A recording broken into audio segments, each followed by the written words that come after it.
There was absolutely no generation gap, I felt, when we worked together. It changed everything, made me think about when kids go to visit grandparents in their home, or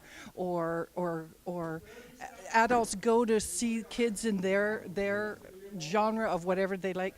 There wasn't any of that. This was a common project. It was everybody's project. It wasn't choosing a senior thing or a youth thing. It was a common project. That was the difference. There was no generation gap. It was fantastic. Next up is Jackie, and Jackie admits that she speaks English with a funny accent, but she's actually really enjoyable to listen to. She's a published poet, and she's really awesome, and I'm just gonna let her come up. Jackie.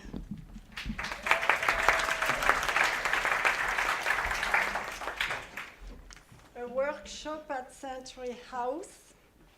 Work, yes. Shop, no. Under Margot's and Megan's tutelage, I had to write something on gravity and the five senses. Letter to Sir Newton about the law of gravitation, meaning two bodies attract each other with a force directly proportional to the product of their masses and inversely proportional to the square of their distance apart. Blah, blah, blah. Dear Isaac, afraid that I haven't grasped the significance of your discovery on my five senses, I'm writing to you, hoping for explanations. Feel free to invade my dreams. Insofar, there is yet no other way to communicate with the beyond. All the computers, so-called wizards, Gates, Jobs, Zuckerberg, are still dinosaurs in their field. Back to the question of gravity. Oh, touch.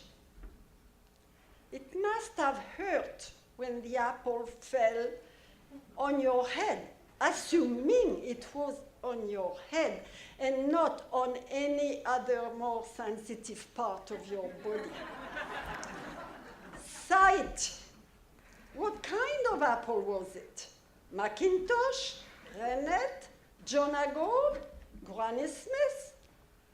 I know with relief that it was not GMO, as Monsanto the Terrible was not on this planet when you were on it. Lucky you.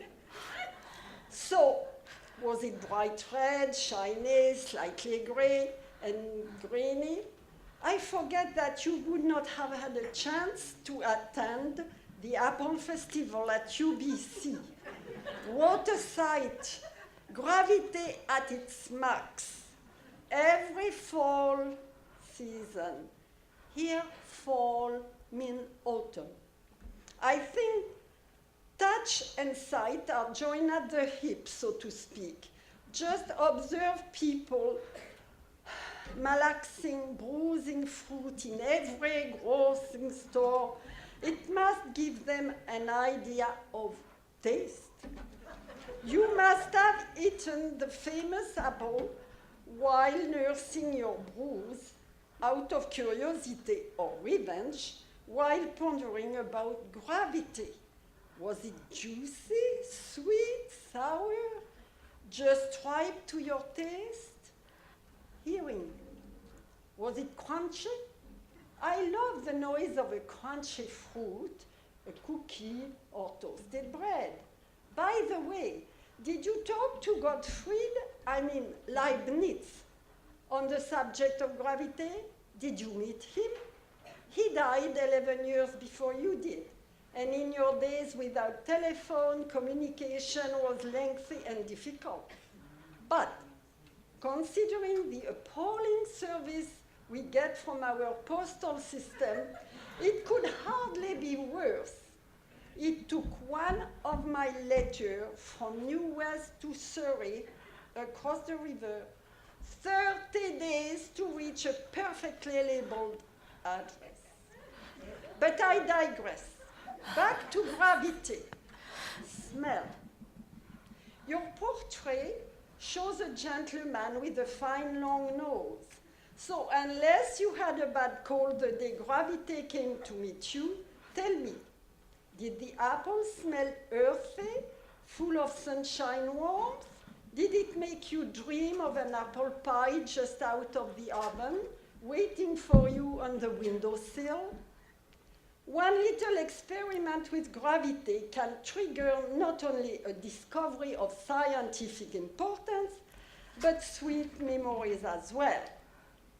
The 5 senses are linked in utero, and if one is absent, the others take over to compensate and help out. Isn't that what life is about? Conclusion. Gravity? Its meaning at my age? Every part of my body is attracted down. It's not pretty. I'll spare you the detail. Let's drop the subject, shall we? No pun intended. But be serious. Since I learned about, one lady said, but there is an apple named Newton. So I asked a friend who is a volunteer at UBC, and effectively a Newton pippin apple was created in Long Island, New York in the early 1700s. Benjamin Franklin took it to England in 1759 as a present to the British government. Now you know everything about gravity. Thank you.